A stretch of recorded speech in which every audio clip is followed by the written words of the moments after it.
lolenge ntoma Petro azo expliqué. Alors cet homme, qui est cet homme? Il parle de Jésus. Alléluia. Amen. Cet homme aujourd'hui mystère de ça qui caché à makambo nyonso. Yo kanenga azo expliquer. Abi cet homme livré selon les desseins arrêtés. Alléluia. Amen. Et selon la préscience de Dieu. Alors, moto bino bokangi, moto bonini bogoma.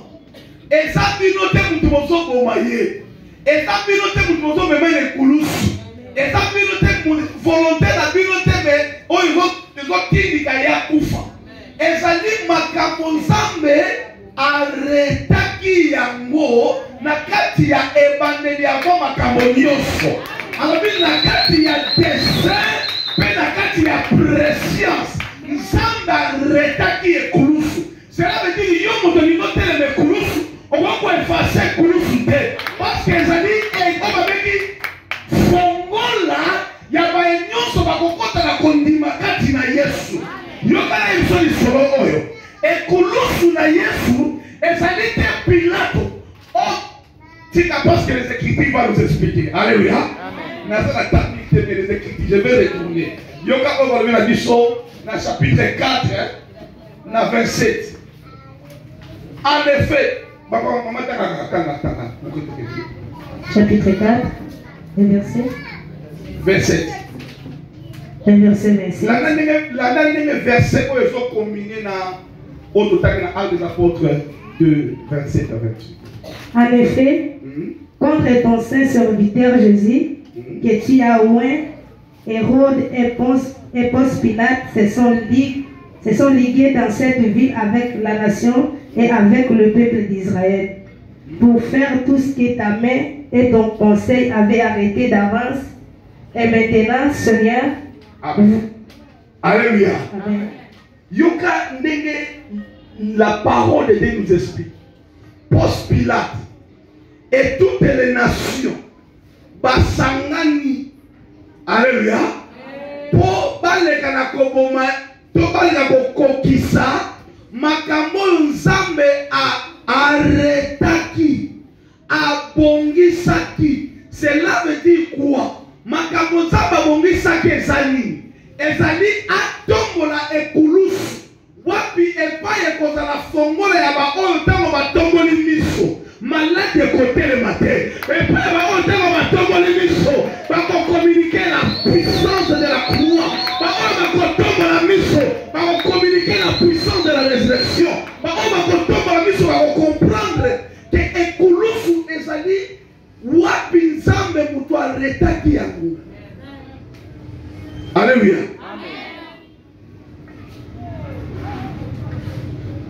En effet, contre ton saint serviteur. Quand on parle de contre, ça dit contre.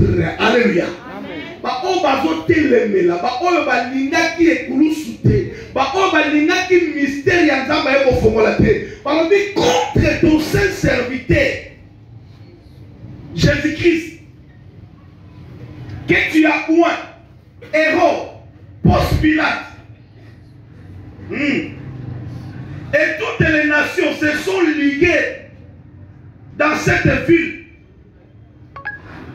pour faire tout ce que ta main et ton conseil avaient arrêté d'avance.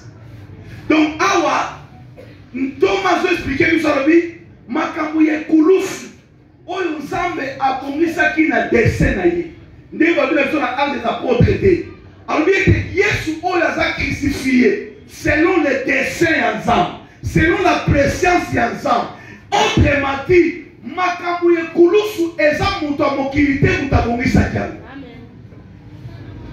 Makambo ekulusu ezali tata to mama te, mutu moko songolo te, Ponce Pilate te, po Biblia ebi nga mutu nazosala ye boye ndeko tikala biso na pokwa lelo. Ezali makambo nzambe areta mpo na yo avant. Ezala bato bakoluka na bayanke na vi na yo, nzoka bazoluka bakundo te, bazoluka basali batombo na bomoi na yo. Ntango bazolobaka tokunda ye, ntango bazoloba tobeta ye fimbo, ntango bazoloba tokrisifie ye, ntango bazoloba toseka ye, ntango molimo, tobomaye, crucifiez-le. Tant qu'on va sur le bas, on va faire yanke. Ok, Nzamba sotomba la motomoko, la tête de sikolo. Tant qu'on va les coulous se télémi, vive la biate, par la vie dans la honte, il y a côté à sa moment, car la croix, c'est une folie. Pour la parole, il va pas s'entendre. My God, est-ce que ça va comprendre? Mystère est pas automatique. Pour les bateaux, ça du banda. On va comprendre que le mystère de la croix, c'est une folie. Mais pour Nangaï Nayo, et ça m'a camoyo, et ça mouillé à Kondima, ça m'a vomi ça yango, ça m'a mouta élevé yango, ça m'a mouta tracé yango, n'a qu'à prédestination, parce que yango tracé une fois à suivre. Ça m'a vomi ça qui est Kouloussou, parce que Kouloussou est allé fongola, il y a pas yonso. Bakobota manabeteke ya beteke tango basotombo la miso palme maîtrise ozo pika na batulez na nga ozo sakibia yo moto botaka te na kati ya mopanzi ozo zwa banda yo moto za bobola tala na kati na kolata bilingwata manda na mosekela baba eske nani moto moko azo comprendre ke na kati ya fi na yo ezala moto te akotia stop parce que ça m'a carrément mérité. Et ça, on est nous colons. Montant comme pour l'Israël, Baba Mosaka, laissons la paix au nom de Jésus. Montant comme tel médaillon, azote les mains coulous.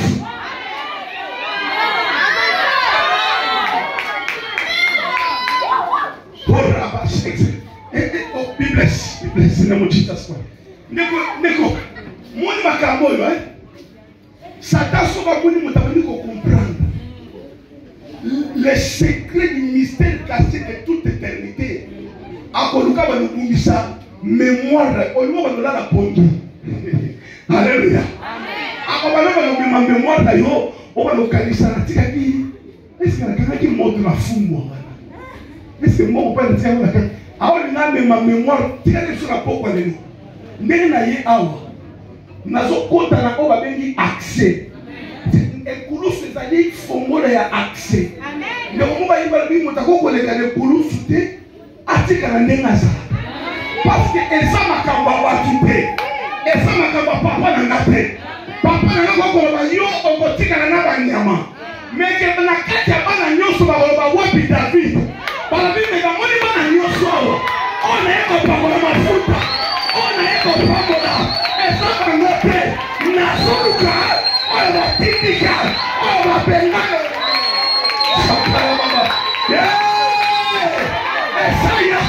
Oh my God,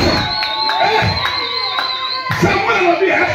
Now, when I have a monioso, Mesa, oh, but Tindika, oh, Papa Bossana, oh, Mama Bossana, oh, Conway Bossana, Yena Soluka, Katina Yasa, mystère, ya royauté, ya Kokoma Mokonzi, Atama Bossanier, Nzamba Lobi, Tangwa Zoka Nisamaka Moreta.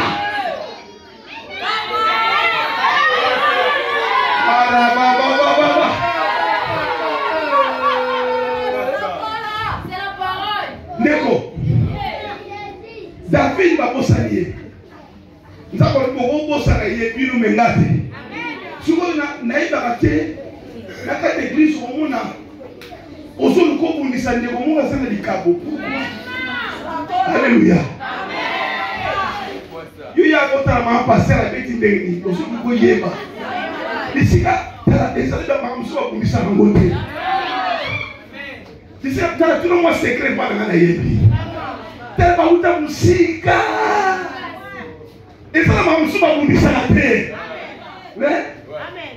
Parce que tu es na papa. Amen. Asa nyonso. Il est courageux, il a l'intelligence. Oui. Il a la parole de Dieu. Il communique ce qu'il est. Alléluia. Amen. Tu vois ce que vous le ko bundisa. Et ça le ko limo ko ta likolo na dessin ya Nzambe. Balobi na conseil ya Nzambe. Nzambe le 30 na kopambola maman. Le 30 na kopambola papa. Su olimo kota na kaye ya Nzambe, pour nous effacer pour ça du bon.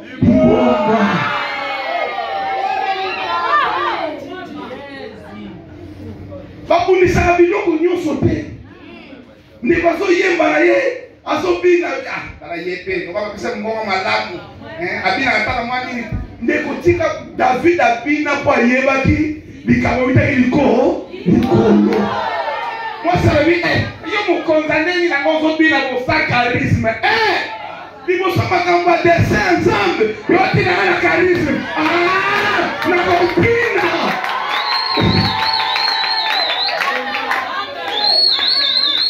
Alléluia. Nelo bala pourquoi nelo komo retenir. Bitumba nyonso côté mais la vie na yo bitumba combat ça ya yote. Lorsque David était devant Goliath, il a donné le combat à Dieu, mais il déclarait la victoire. Alléluia. Parce que Ayebi Kalbi, liboso na ours, liboso na lion, akangaki mwana mpate. Nzamba pesena makasa osali ya kopata. Suko yo incirconcis oyo 40 jours ozozongisa peuple na bazonga ngasima bazobanga yo lelo nga na ye naza na révélation ya mystère caché. Bato bazozonga nsima bazali bana ya nzambe ya likolo lokola yo telemeli bango lokola yo limabundisa bango nazotelemela yo ekulusu lelo lekulusu ya yesu tokokata moto na yo bandeka likolo okolia moto na yo po okomprendre ke nzambo ya bongisa makambo ebandeli ya makambo motaka koefase yango asante motaka kobundisa bino te yo mpe kobundisa moninga te asali makambo malamu loba likabo eza likabo ezobeta likolo.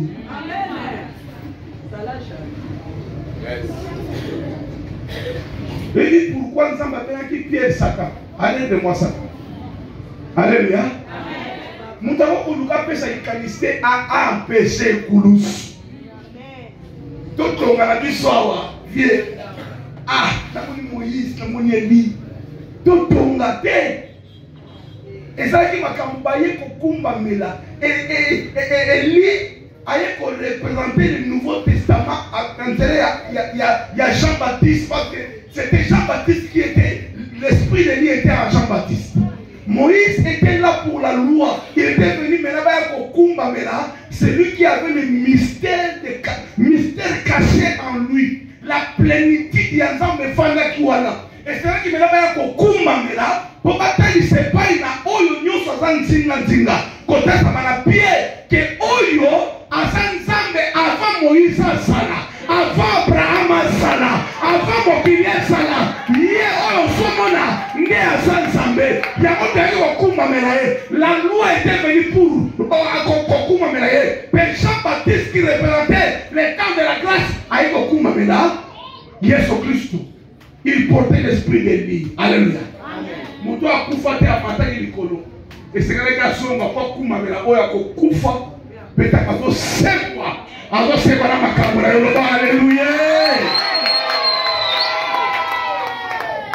Pierre dit papa viens toto na bisabi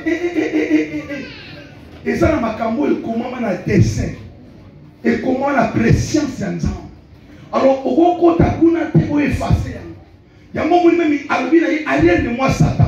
Mais c'était la même personne qui a fondé l'église. C'est que mon temps, il a tellement la fille, Azali Boma où il porte l'esprit du diable. Alors, ce qui est coulous, Ndaï n'a son même. On a dit l'image, n'a commis l'image de Christ. N'a son même mystère caché en Zambé Katinada. Mon temps, ma coquille à côté de la natte. Ce qui a terminé la case Satan. Donc, côté de la commune à Yesu.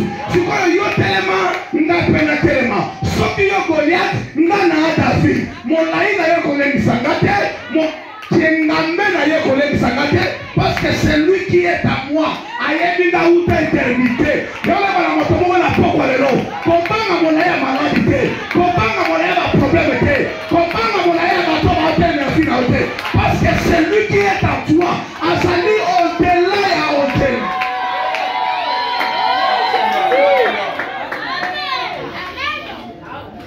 Alléluia. Nzambo eza mystique. Nzambo eza mystique.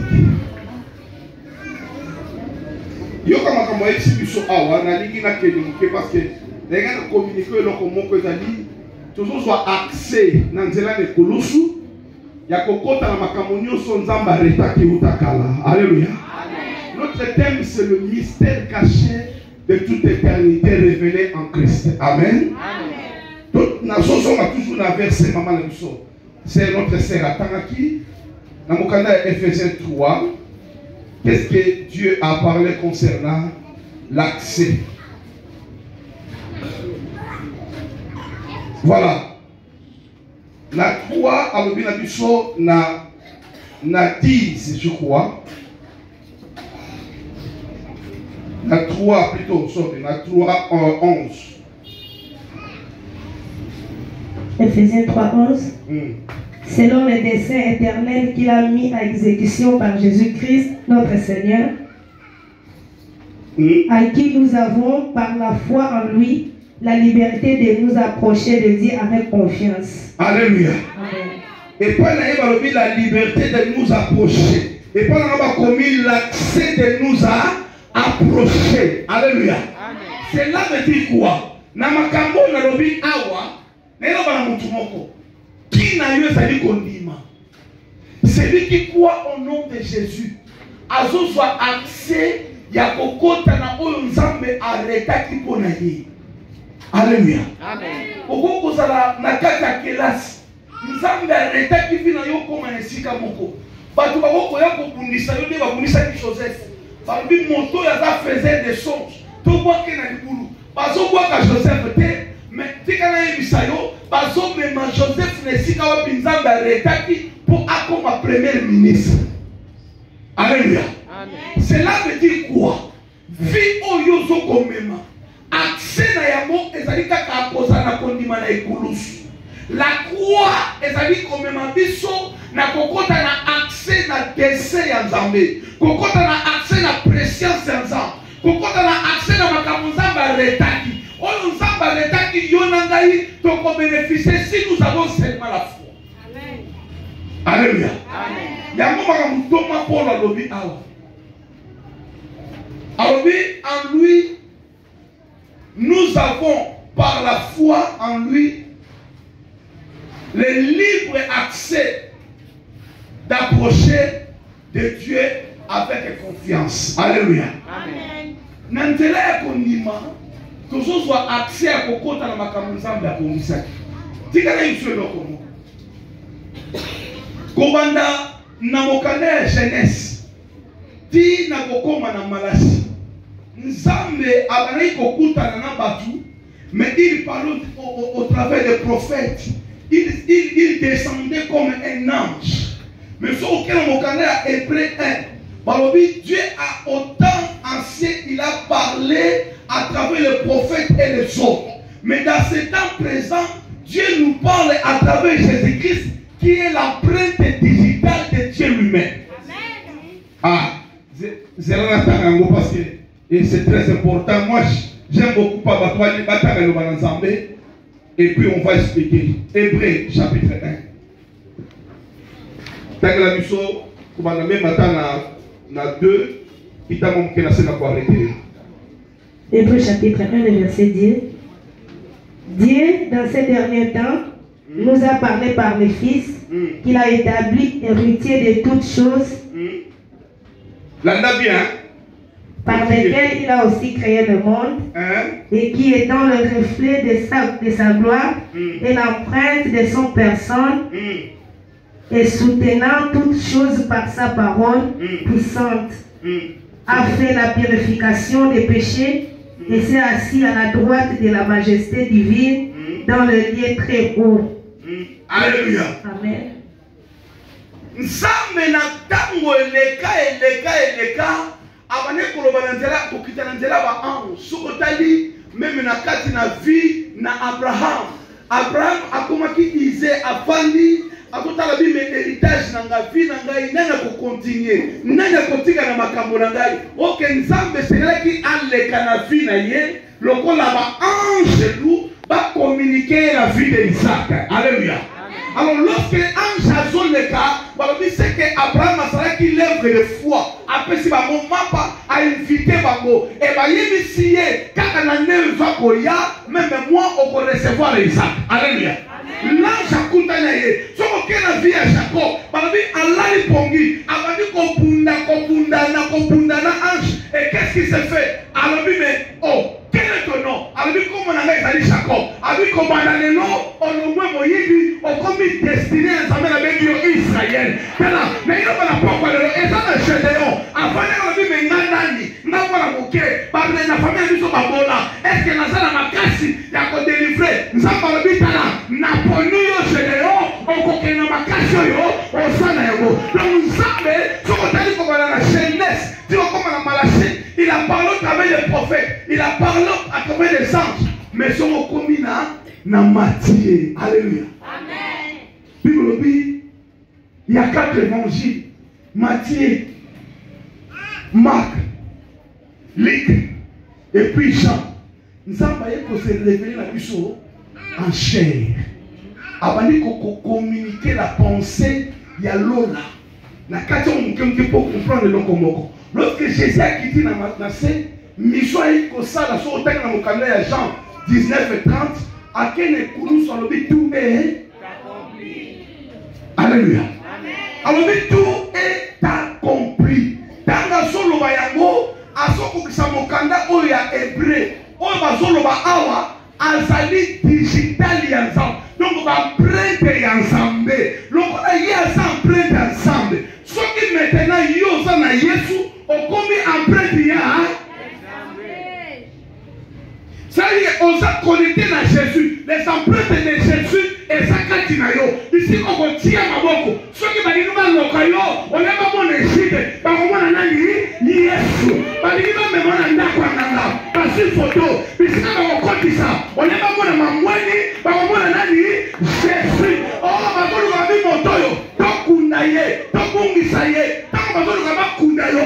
Par contre, on a dit Jésus. Par exemple, on a dit akunda makuna apola kuna ndeko kama masokunda bakomana libala salini elongwe parce que Yesu akufaka te Yesu bakunda kaete maintenant Yesu anaza kati na ngai tant que Jésus est à moi na komi apprenti ya Yesu bisika na kotelema basomona Yesu bisika na kotelema na so communiquer la puissance de la croix.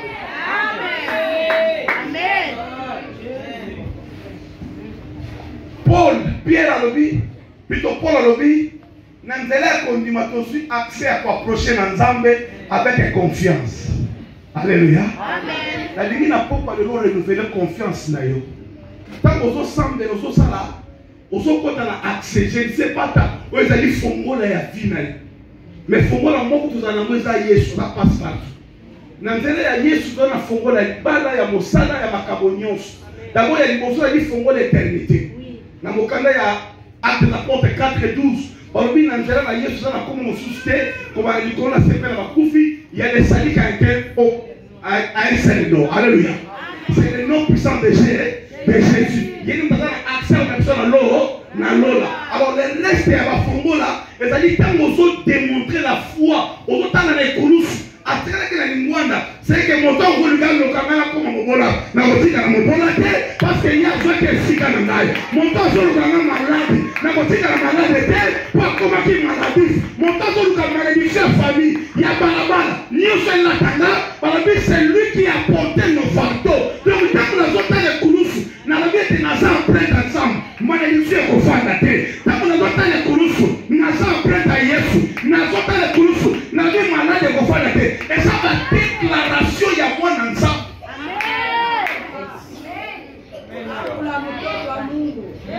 Quand vous passez dans votre chambre, beaucoup, donc passez à votre déclarer parole, ça dit que fongo les zakatinayo, il y a moi qui poussé au bilisamo saï, au salé là.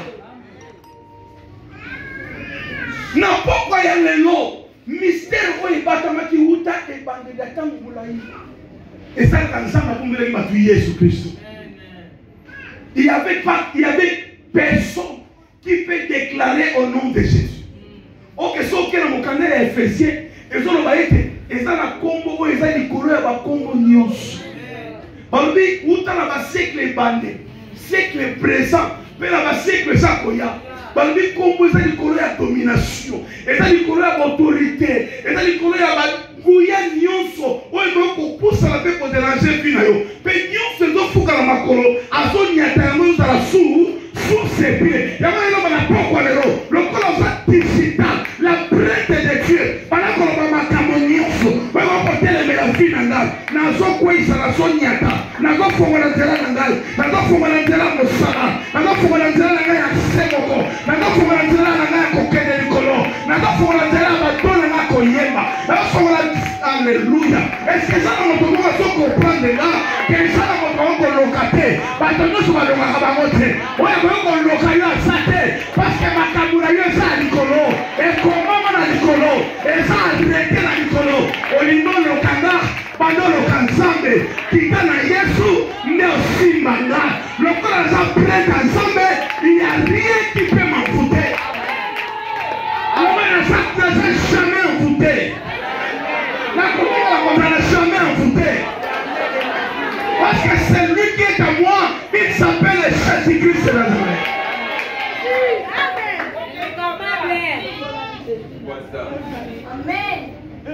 Neko, si tu y a une église, et ça pour comprendre ma cambo dans Zolo.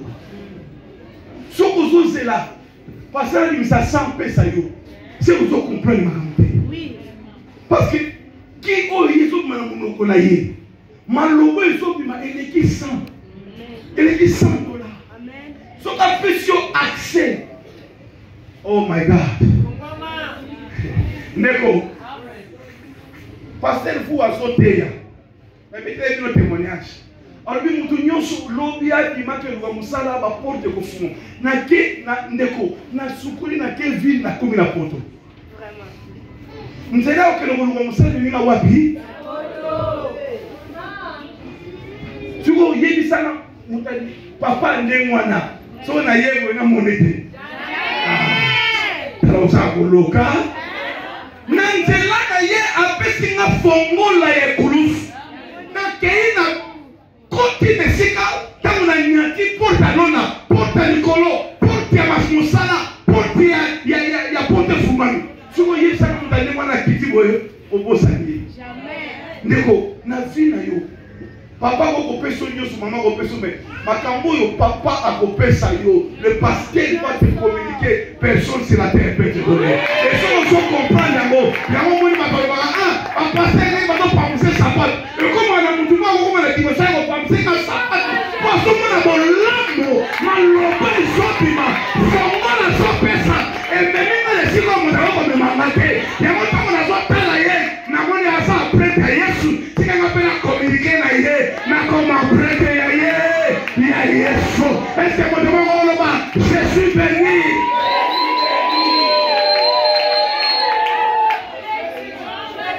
est-ce que mo demande on va je suis grand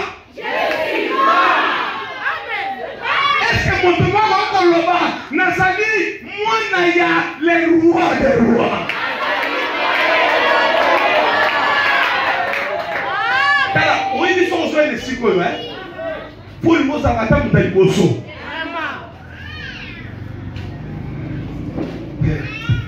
et ça va fumo na mususu bo fumo mutala pasteur tala inza abandi ko makambo emimi musika lobi na keba pasteur et puis maman Génie suma pasteur bidon ko kala papa na komi na énergie et comme énergie alléluia Nabi il faut na zone oui la poto na ya ko sous secret ya donc papa azana ba formule kati na ye oyo ko bima e fungulu yo porte oyo ko kenda ti mo ko bloquer moi ça alors tant vous comprendre que nous bénéficier quelque chose et pas na papa on a négligé jamais alléluia amen n'a pas pasteur n'a dit que misale ça passe même que vite autant qu'on a mis ça passe mais oya mokeyo zoko soit nzamba ko pokola mafuta ni corona yango tant yo zo comprendre que n'a pas passer voilà dans la fois pour la Bible tu seras continuellement béni Par le bita où il a gagné, c'est ça qui était. On va faire qu'en face de la semaine, on se sent sous calme, il pas maman. Lorsqu'ils ont semblé là, lorsque la famille, il dit, nous, ça passait un fou. Il y a des gens qui disent, quoi. Ils ont ajouté, il y a tout ça, ça n'a vie. Tant qu'ils ont ils ont réfléchi malheureusement. Parce que ils sont tous connectés à Christ, mais il y a toujours un papa dans les besoins de Nios. Dans les livres, tout le monde accompagne la pauvre. Comme on dit ça, papa, comme on dit ça, maman, comme on dit ça, Nekonayote. Si quelqu'un est makamou, va vous saler ça, Nekonayote. Quand il y a un petit qui a un liboso, il y a un sali. A otini ko liboso. Mais ce qu'on va dire côté les mains, ok, na kaya sata, on va dire la côté les koulou, les koulouso. Tu vois, tout n'a eu sali. Et on a la mabele. Si quand on a dit banda batele, mais là comme on a Yesu, on y a empreinte na yé. Ngai na kata famille na biso. Ndoki pena ya lobi. Cousin wa kufa et non ça la you tu vois quand nous différents yo devons kende mais en prêtre ya Yesu donc okirote est-ce que mon moko encore la banasa en prêtre ya Yesu nasa en prêtre ya Yesu nasa en prêtre ya Yesu okotika la kolokate parce que oya zakati na na komi en prêtre na ye bisika na kotelema Yesu atelemi esika na koyemba Yesu akoyemba esika na koteya Jésus akoteya esika na kosambela Yesu asambela pona sondima na samprete est-ce que vous avez compris là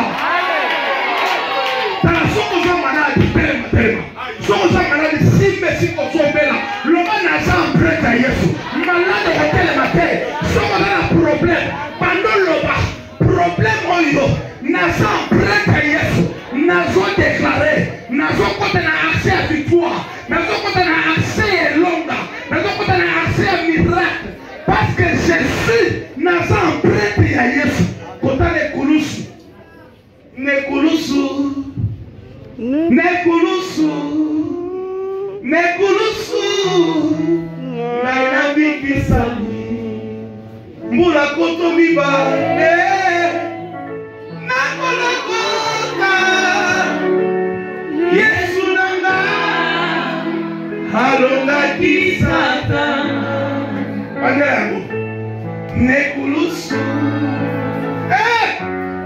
nekulusu nekulusu na inabikisa